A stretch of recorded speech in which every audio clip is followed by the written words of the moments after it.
the Nissan Z could be getting a nose job, at least the Japanese version. The automaker first teased a new split-grille design on a custom Fairlady Z prototype that was shown at the 2022 Tokyo Auto Salon, and a report yesterday by Japanese Nostalgic Car claims the alternate front-end treatment is set to become a dealer-installed option in Japan sometime in the middle of this year.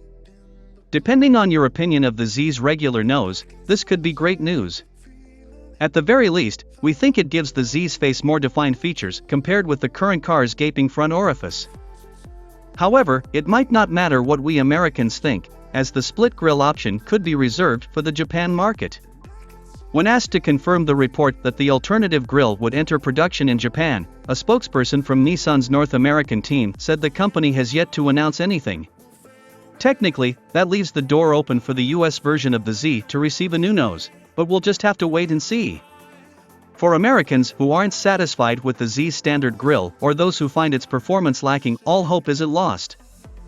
Our spy photos of a track-focused Nismo prototype not only appear to promise a sharper handling model, but also one with some cosmetic surgery up front.